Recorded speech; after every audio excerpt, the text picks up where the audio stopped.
As the day began to fade, the sky turned into a canvas of orange and purple, the sun descending slowly over the hills of Galilee.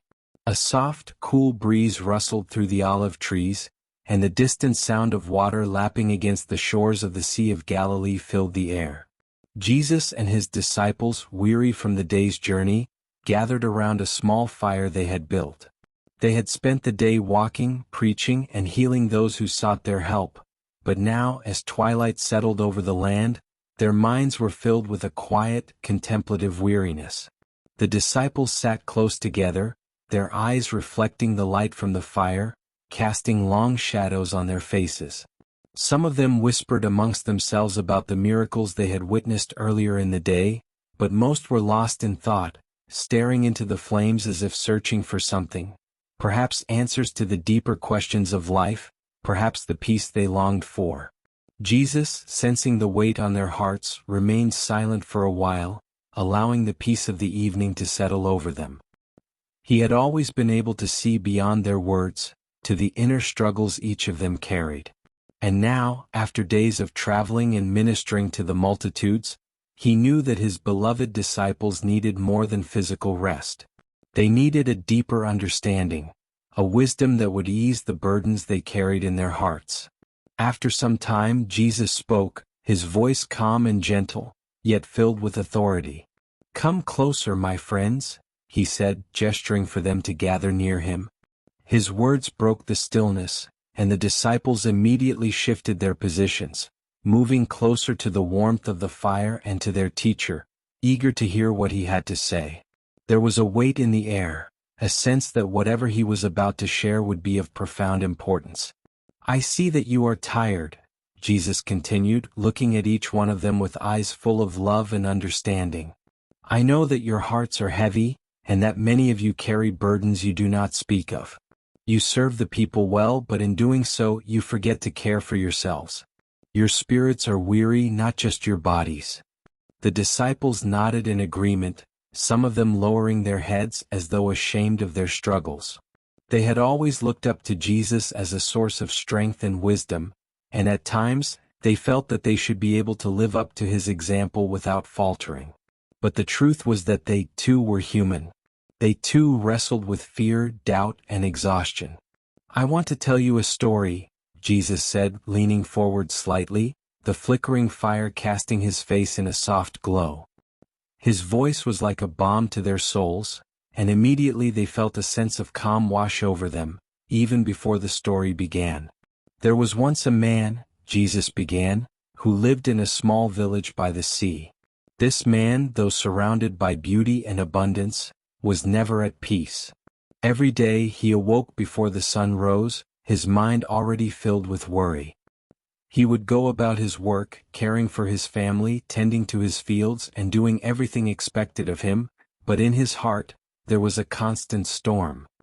He could not quiet the thoughts that swirled in his mind, thoughts of failure, fear, and an endless sense of striving." As Jesus spoke, the disciples found themselves picturing the man, imagining the weight he carried in his heart. They could relate to his struggles, for they too often felt the pressure to do more, to be more, to live up to the high calling placed upon them.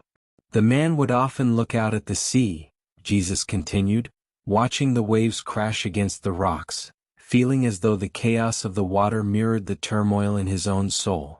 He longed for peace, but no matter how hard he tried, it seemed as if peace was always just out of reach.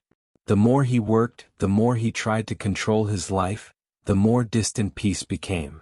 At this, Jesus paused, giving his disciples time to reflect. The crackling of the fire was the only sound that broke the silence. Some of the disciples shifted uncomfortably, for they too had often felt like the man, caught in the relentless pursuit of something that always seemed just beyond their grasp. "One day," Jesus continued softly, "the man reached his breaking point. He had done all that was asked of him, and still, his heart was heavy. So, in his frustration and despair, he went down to the shore, sat upon a rock, and cried out to God. 'Why?' he asked. 'Why do I feel so lost? Why, despite my efforts, do I feel like I am drowning in my own life? Where is the peace I seek?' Jesus' voice, filled with compassion, carried a deep emotional weight. The disciples could almost feel the man's anguish, his sense of helplessness. And as they listened, they too felt a sense of release, as though the story was giving voice to their own unspoken fears and doubts. The man sat in silence, his head in his hands, feeling the weight of the world pressing down upon him. He was so consumed by his own pain that he didn't notice when the waves began to calm. The wind, once harsh and biting, softened into a gentle breeze. And in that moment, a still, small voice spoke to him from within his heart. Be still and know that I am here. Just as the ocean calms after the storm, so too will your heart, if you stop fighting the waves and learn to float. The disciples listened, their hearts pounding in their chests. They could feel the power of those words, and some of them even found tears welling up in their eyes. Jesus' story was not just about the man by the sea, it was about them.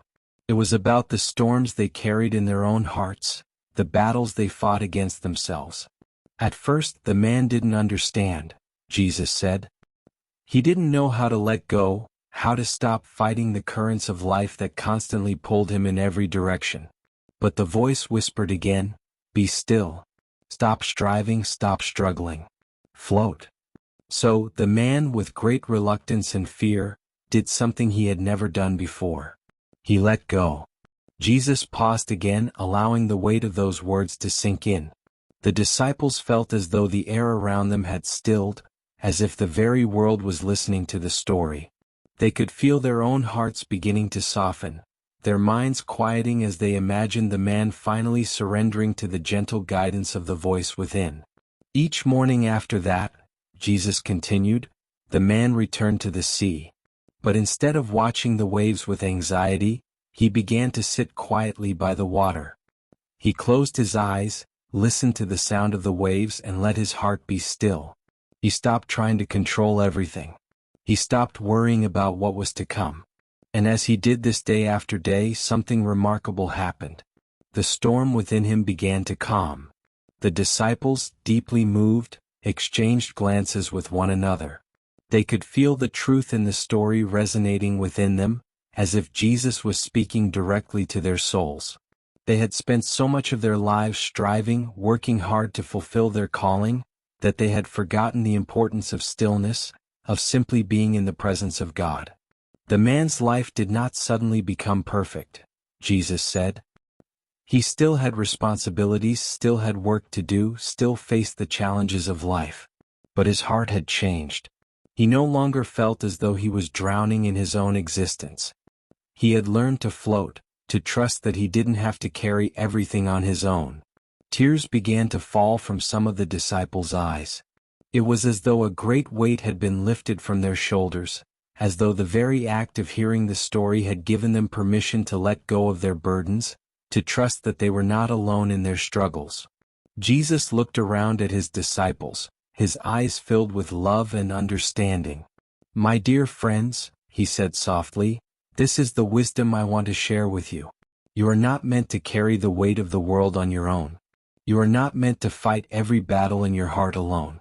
There is a peace that surpasses all understanding, but you cannot find it by striving or by trying to control everything around you.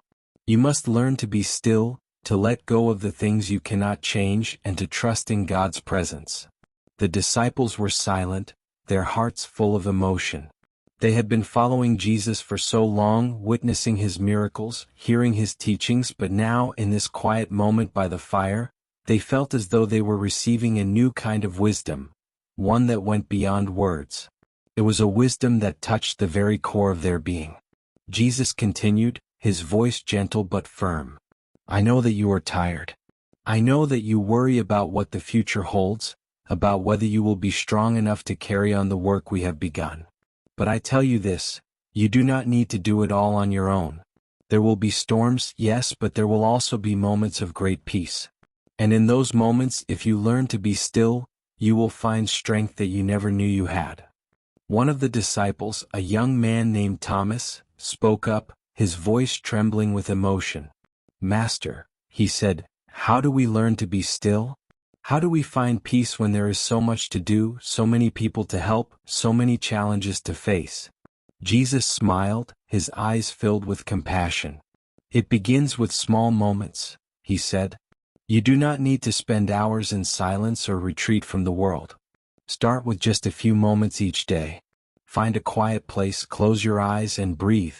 Listen to the sounds around you, feel the air on your skin and let your heart be still. In those moments you will hear the voice of God speaking to you, guiding you, giving you the peace you seek. The disciples nodded, each of them taking in the weight of Jesus' words. They had always thought that peace would come when their work was done, when they had accomplished everything they needed to do. But now they realized that peace was not something to be found in the future. It was something they could experience in the present, in the stillness of their own hearts. As the fire crackled softly, the disciples sat in silence, reflecting on what they had heard. Some of them, like Thomas, were overcome with emotion, their eyes filled with tears as they realized just how much they had been carrying on their own. Others, like Peter, felt a sense of determination rising within them, a new resolve to seek peace not just for themselves but for the people they served. Jesus watched them closely, his heart full of love for each of them. He knew the journey ahead would be difficult, that there would be moments when they would feel lost and overwhelmed. But he also knew that if they could learn to be still, to trust in God's presence, they would find the strength they needed to carry on. Finally, after what felt like hours, Jesus spoke again, his voice soft but powerful. Remember this, he said, wellness is not about fixing everything around you. It is not about making life perfect. Wellness comes from within. It is about finding peace in the midst of the storm, about learning to float instead of fighting the waves. And when you learn to do that, you will not only find peace for yourselves, but you will be able to share that peace with others. One by one, the disciples stood up, their faces wet with tears but filled with a new sense of hope. They approached Jesus, each of them kneeling before him, not out of duty or obligation, but out of a deep sense of gratitude. They understood now that the peace they sought was not something they could earn or achieve. It was a gift, freely given by God, and all they had to do was receive it.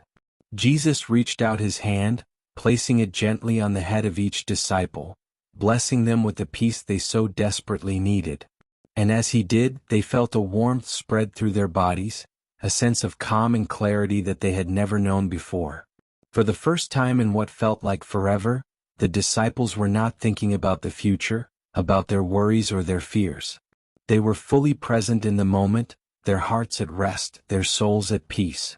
As the night wore on, the disciples remained by the fire, talking quietly amongst themselves, sharing their thoughts and reflections on the story Jesus had told. They realized that they were not alone in their struggles, that each of them had been carrying similar burdens, and that by sharing their hearts with one another, they could find strength and support in their community. In the days that followed, the disciples began to incorporate the lessons they had learned into their daily lives. Each morning before they began their work, they would take a few moments to sit in silence, to be still and listen for the voice of God. And in those moments, they found the peace they needed to carry out their mission with joy and purpose. The transformation was not immediate, nor was it always easy. There were still days when they felt overwhelmed, when the storms of life seemed too much to bear. But now they had a tool they had not possessed before, a deep, abiding sense of peace that came from within, a wellness that could not be shaken by the external challenges they faced. And so, the story of the man by the sea became a guiding light for the disciples, a reminder that true peace, true wellness, was not something to be found in the world, but something to be cultivated in the heart. And as they continued on their journey with Jesus, they carried that peace with them, sharing it with everyone they encountered, offering the same gift of stillness and trust that they had received. In the years that followed, the disciples would often think back to that night by the fire, to the story Jesus had told and the wisdom he had imparted. And though the world around them changed, though the challenges they faced grew more difficult, they never forgot the lesson of the still, small voice that whispered to them, "Be still and know that I am with you." And in that stillness they found the strength to change the world. This is end of the story. Please like this video and subscribe this channel for more Jesus story like this. May the God watch over you.